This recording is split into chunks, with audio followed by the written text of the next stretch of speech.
دیکھو کہ اس دنیا میں اس وقت ہو کیا رہا ہے۔ اور اسی کے لیے وہ حدیث میں سنایا کرتا ہوں، آج تو یہ درس قرآن میں بات آ گئی ہے، وہ حدیث میرے نزدیک آخری چیز ہے، اس کے بعد بھی اگر آنکھ نہیں کھلتی کسی انسان کی تو میں نہیں سمجھتا کہ وہ اپنے گرد اس نے جو یہ فلا تزکوا انفسکم، اس نے جو اپنے گرد تزکیہ نفس کا ایک مصنوعی حالہ بنا لیا ہے، کبھی بھی وہ اس حالے سے نکل سکے گا اگر اس حدیث سے بھی آنکھ نہ کھلی۔ اور وہ حدیث کیا ہے؟ مولانا اشرف علی تھانوی نے اس کو اپنے جو خطبات جمعہ ہیں ان میں نقل کیا ہے، بیہقی کی روایت ہے۔ اوحى اللہ عز وجل الى جبرائیل علیہ الصلوۃ والسلام ان اقلب مدینۃ کذا وکذا باہلھا، اللہ نے حکم دیا حضرت جبرائیل کو فلاں فلاں بستیوں کو الٹ دو اس کے رہنے والوں سمیت۔ قال فقال، حضور نے فرمایا، اس پر حضرت جبرائیل نے عرض کیا بارگاہ خداوندی میں، ان فیہا عبدک فلانا لم یعصک طرفۃ عین، پروردگار اس بستی کو الٹ دوں، اس میں تو تیرا فلاں بندہ بھی ہے جس نے کبھی پلک جھپکنے جتنی دیر بھی معصیت میں بسر نہیں کی۔ اب آپ اندازہ کیجئے، یہ جو ہے نا اپنے آپ کو رگڑنا اور مانجنا اور پوری زندگی رگڑنے میں اور مانجنے میں لگا دینا، ہم بعض بزرگوں کے تذکرے میں سنتے ہیں اتنے اللہ والے تھے کہ ان کا گھوڑا بھی کوئی مشکوک دانہ نہیں کھاتا تھا، اور وہ خود جو ہے وہ انگریز کی عدالت میں بیٹھے ہوئے اور انگریز کی نوکری کر رہے تھے۔ یہ ہے وہ میکروسکوپک اور مائکروسکوپک کا عدم توازن، طاغوت کی چاکری کر رہے ہیں، انگریز کی ملازمت کر رہے ہیں، انگریز کے قانون کی تنفیذ کے اندر اعلی کار بن رہے ہیں،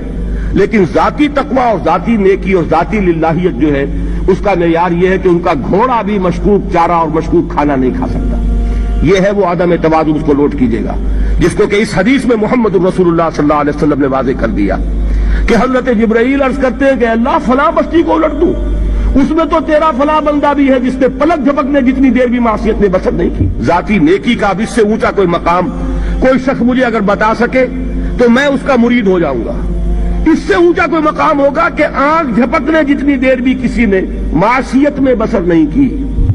ذاتی نیکی کی معراج۔ لیکن حکم کیا ہوا بارگاہ خداوندی سے؟ قال فقال، حضور نے فرمایا، اللہ تعالیٰ نے حکم لیا جبرائیل کو، اقلب علیہ وعلیہ، الٹو اس بستی کو، پہلے اس بدبخت پر پھر دوسروں پر۔ کیوں؟ فإن وجهه لم يتمعر في ساعة قط، اس لیے کہ اس کا چہرہ کبھی میری غیرت میں سرخ نہیں ہوا، اس چہرے کا رنگ نہیں بدلا۔ بے غیرت انسان، بدیاں پھیلتی رہیں، میرے دین کو روندا جاتا رہا، میری شریعت کی دھجیاں بگڑتی رہیں، عوامر کا مذاق اڑایا جاتا رہا، نواہی کے لیے دنیا کے اندر جن چیزوں سے میں نے روکا اس کے لیے فلسفے تراشے گئے،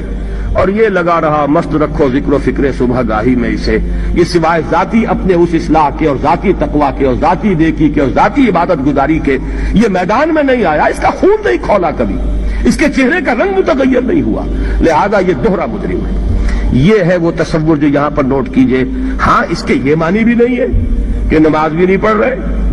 روزہ بھی نہیں رکھ رہے، اقامت دین کے کارکن ہیں، فرض نماز آ گئی ہے وہ چلی جا رہی ہے، جماعت کا کوئی اہتمام نہیں ہے۔ اب یہ دو انتہائیں ہیں، ایک انتہا یہ کہ وہ تزکیہ نفس جو ہے اسی میں وہ رگڑنے اور مانجنے کا عمل جاری ہے، ایک یہ کہ اس کا سرے سے کوئی تعلق ہی نہیں، اپنی ذات سے بحث ہی نہیں۔ وہ کیفیت وہ ہو گئی ہے جو یہود کی آئی ہے قرآن مجید میں کہ تامرون الناس بالبر وتنسون انفسکم وانتم تتلون الکتاب، کیا تم لوگوں کو نیکی کا حکم دیتے اور اپنے آپ کو بھول جاتے ہو؟ یہ دوسری انتہا ہے۔ پھر وہی بات عرض کروں گا، وہی بال سے زیادہ باریک اور تلوار کی دھار سے زیادہ تیز راستہ ہے جس پہ چلنا ہوگا کہ نہ یہ ہو کہ وہ مبالغہ ہو رہا ہو،